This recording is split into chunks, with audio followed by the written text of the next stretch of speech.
Saudações, caros internautas, sejam bem-vindos a mais um programa A Semana. É o programa que tem por objetivo informar a si tudo quanto acontece na nossa sociedade e não só fora de portas. E hoje trazemos aqui dois assuntos importantíssimos naquilo que é a vida social, política do nosso país. E vamos hoje tratar aqui das clivagens internas que se verificam no Partido Renamo e também vamos fazer um breve olhar naquilo que é o arranque do licenciamento eleitoral. E desde já agradecer a si que nos segue nas nossas diversas plataformas digitais. Estamos a falar no Facebook, estamos também no Instagram, estamos também no YouTube. Desde já, lançar o convite, siga-nos, nós somos a Tumbini TV e saudar o meu convidado. Sejam bem-vindos, vamos. Qual é a discussão? Bom, sintam-se cumprimentados, caros internautas. Estou bem de saúde, graças a Deus, e mais uma vez, obrigado pelo convite que me foi formulado pela estação local. Pois bem, para hoje temos aqui dois assuntos e, sem mais delongas, vamos ao primeiro assunto, que é exatamente as clivagens internas na Renamo. Nós vamos fazer uma breve análise. Afinal de contas, o que é que está exatamente a acontecer? E qual será exatamente o futuro, provável futuro do Venâncio Mondlane? Nós vimos ali aquele percurso todo, as contestações por parte de alguns membros, a incerteza do Congresso. O que é que se oferece a dizer sobre esse ambiente político da Renamo? Bom, primeiro dizer que o ambiente que se vive no maior partido da oposição do país, a Renamo neste caso, já passou de ser normal num Estado de direito democrático. Não é?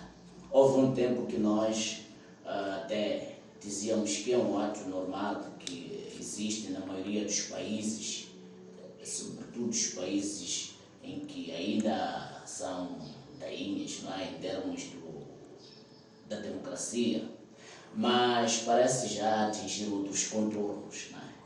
Agora, quanto à questão que me coloca, o futuro de Venâncio Mondlane, eu penso que não podemos especular no momento, não é? Mas a verdade é que ele está entre espada e a parede, dado que há incertezas concretamente naquilo que pode ser o futuro dele, ou a questão do Congresso, que a Renamo já não é incerteza, mas a Renamo avança que vai ter lugar em abril, né? E avança isso, resta saber se de verdade vai concretizar, mas já ouvimos grandes figuras do partido a falar de abril, que poderá ter lugar o Congresso da Renamo. Agora, o que não se sabe é que, afinal, qual é a razão de todo esse problema? A razão talvez pode estar relacionado pelo fato de que Venâncio Mondlane era concretamente o aconselhador, não é? O assessor político no próprio o Sofo Momate. Então presume-se que parece que ele deu de costas, não é? Parece que assessorou mal. A quem traz essa abordagem? Mas eu tenho uma abordagem meio diferente, não é? Porque é preciso nós entendermos que existem pessoas que, mesmo que sejam assessoradas, não querem ouvir. Agora, talvez o pequeno erro que talvez tenha sido cometido pelo Venâncio Mondlane é que quando ele descobriu que talvez, presume-se, entre aspas, conforme ele avança, a questão da incompetência, entre vários outros episódios que acabam manchando aquilo que é a democracia dentro do próprio partido, é que ele não demitiu-se, não é? E depois só esperava um tempo oportuno para levantar contra o próprio presidente dele. Não, por isso que existem algumas vozes críticas, não é? Mas é preciso também nós reconhecermos que você pode aconselhar alguém e não acatar. E sabe, um cenário muito assim que deixa preocupante é que quer o Picardo, quer o Venâncio Mondlane são assessores políticos dele. Aliás, um era, o outro é até agora, não é? Agora, e por que devem ser os dois de novo a darem de trás do outro. Eles deveriam ter acautelado isso há bom tempo. Claro que quem especula nessa vertente, bom, entre aspas, pode ter uma porcentagem de razão, mas a verdade é uma, não é? A lei dos partidos políticos é clara quanto a isso, não é? É livre de concorrer o candidato. Aquilo que mesmo o Estatuto da própria Renamo estabelece esse princípio, que é no nível macro, no próprio Estatuto Geral dos Partidos Políticos. Então, não vejo problema nenhum quando ele alimenta essa pretensão de ele se candidatar-se, não é? Como, numa primeira fase, futuro presidente da Renamo. Porque, afinal de contas, a questão de presidente concorrer às presidenciais e presidência do partido são coisas meio diferentes. Embora nós estamos habituados aqui em Moçambique que o presidente do partido naturalmente acaba concorrendo às presidenciais, mas quem sabe talvez pode ter uma interpretação meio diferente. Exatamente. Então, para mim, é difícil dizer qual vai ser o futuro de Venâncio Mondlane. Ok. Pois bem, uma questão que não quero calar. Será que o Venâncio Mondlane está disposto digamos, a tirar a capa do partido, visto que ele deixou de lutar dentro do partido, vemos, realmente ele já optou por recorrer à justiça para denunciar o seu próprio partido e o seu próprio presidente, alegando exatamente que ele já estava fora do mandato e não tinha nenhuma autonomia, quer para desonerar e quer para impedir a marcação quer dizer, a marcação tardia, podemos assim dizer, do Congresso. Olha, se fores a fazer uma introspecção dentro daquilo que é a linha das reivindicações do Venâncio Mondlane, dá a entender que ele está a lutar sobre a questão da democracia dentro do próprio partido. E não concretamente do momento como especula-se ali que ele pode concorrer como independente ou ele pode criar seu partido. Penso eu que ainda não é oportuno nós avançarmos com essas especulações, porque se fosse nesse sentido, acredito eu que não poderia recorrer aos tribunais para salvaguardar a democracia interna do partido.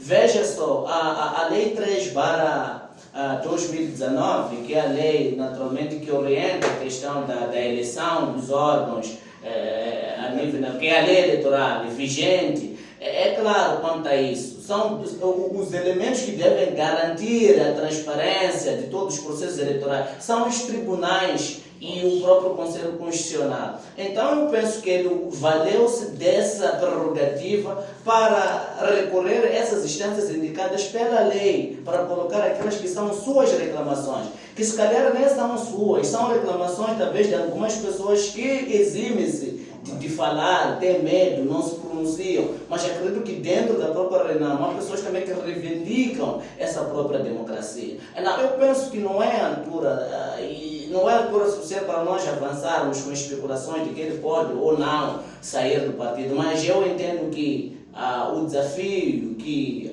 o Venâncio Mondlane coloca não tem nada a ver com ele querer sair do partido, mas garantir a democracia interna e o cumprimento dos estatutos. Ok. Bom, existe uma parte de analistas que considera que o Venâncio tem poucas chances de ser indicado ou de ser eleito como presidente do partido Renamo, olhando para aqueles que são os requisitos do próprio partido. Inclusive o Manuel Bissop também pronunciou-se há pouco tempo, vincando algumas qualidades ou alguns requisitos, não é, para concorrer a esse cargo.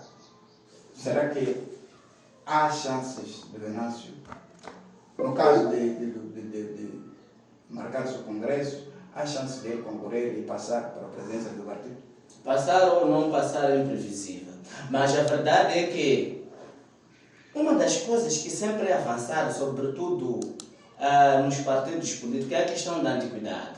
Mas eu penso que o próprio estatuto da Renamo foi revisto quanto a isso. Não é? Foi revisto. Então, eu penso que uma das coisas que pode limitar a ele tem a ver com isso, a questão de se candidatar. Agora, a questão de passar ou não vai depender, porque houve tendência, eu chamo de tendência. Houve tendência por parte do atual presidente, até, não sei se é atual presidente, porque o tempo já passou, mas como continua tudo bem. Houve tendência por parte do próprio presidente de exonerar, não é? De exonerar uma boa parte de quadros que presume-se que eram simpatizantes não é, do Venâncio Mondlane. Mas é preciso nós esperarmos para ver qual vai ser o fim do restabelecimento da ordem dentro da própria Renamo, em termos concretamente que tem a ver com mandar parar e devolver aquilo que é o poder daqueles que foram tirados de uma forma não justa, não é? Porque o período em que foi declarado que deveria se nomear um e o outro já não estava sobre a alçada do atual presidente. Então nós precisamos fechar esse cenário da reivindicação do Mondlane, é que podemos avançar se ele tem ou não. Agora, se me perguntasse hoje, ainda dentro desse processo, eu penso que não, porque ele colocou as pessoas que ele confia, não é? Se fosse hoje, não, mas é preciso nós esperarmos. Ok. Sim. Pois bem, não sai daí, o programa A Semana vai sair para um brevíssimo intervalo e nós voltamos já. Até já.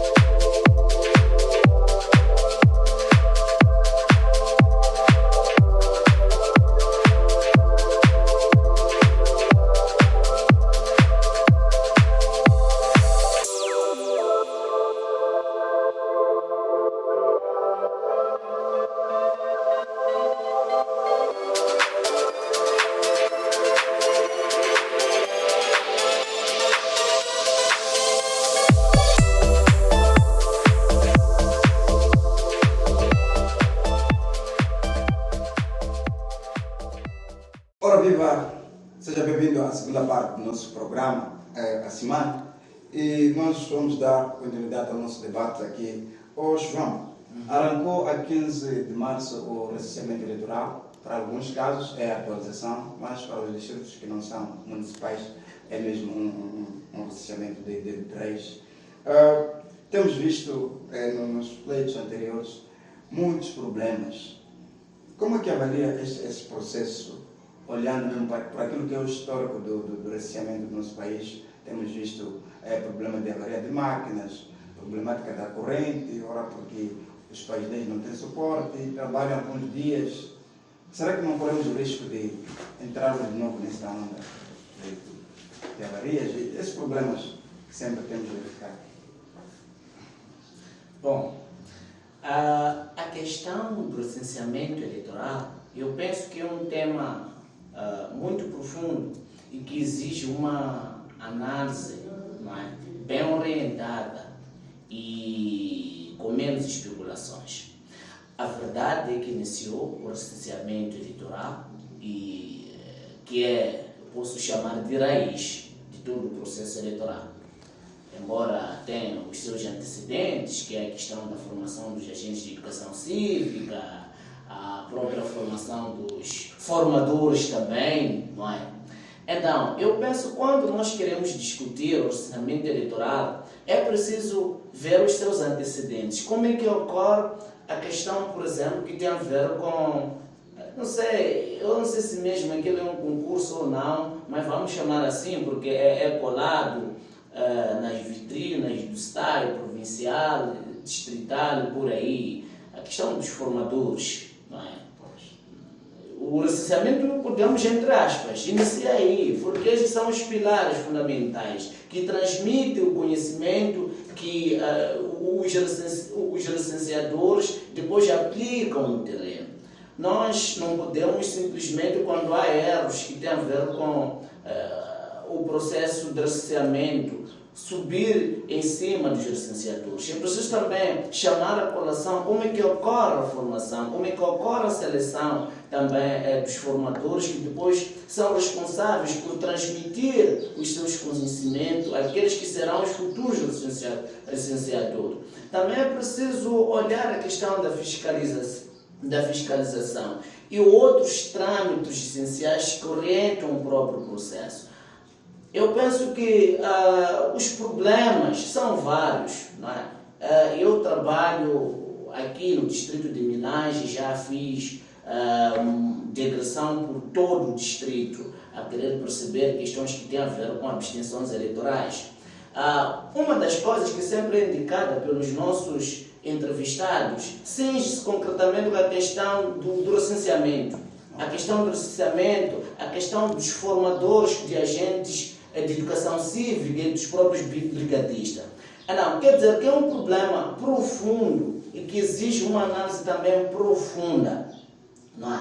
A título de exemplo, alguns dos nossos entrevistados lá nas localidades, eu quase já andei quase todas as localidades daqui a procurar perceber alguns fatos que têm a ver com abstenções eleitorais.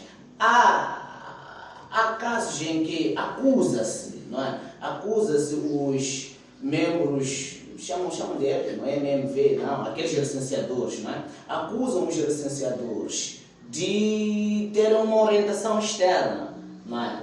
Quando nós tentamos forçar, essa orientação externa é de onde? A que se deve?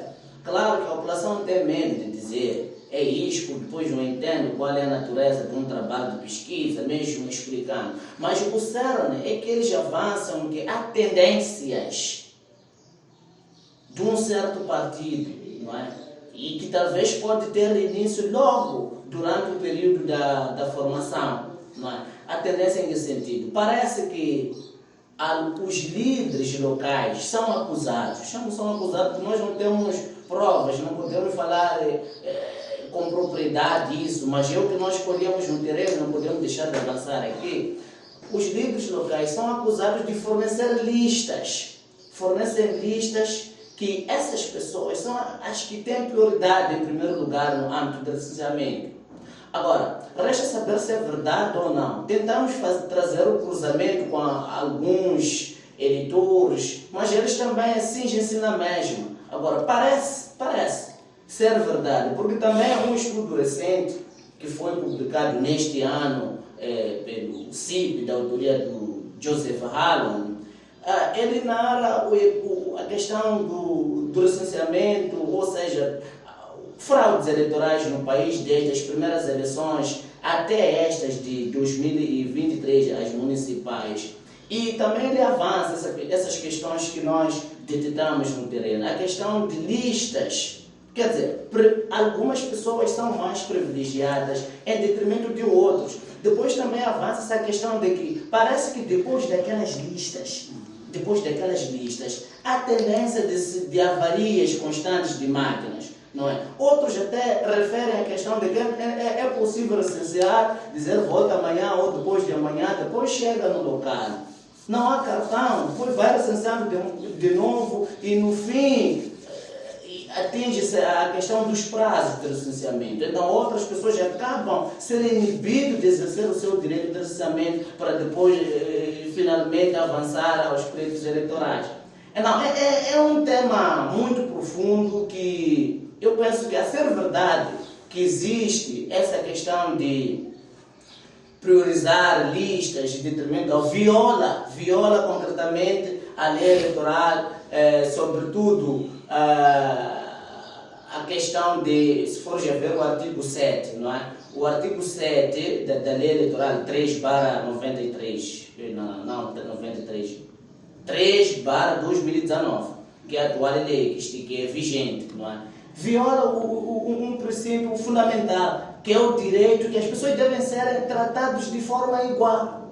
Mas parece que há tratamentos especializados. Então, a ser verdade, eu penso que esse comportamento deve ser revisto.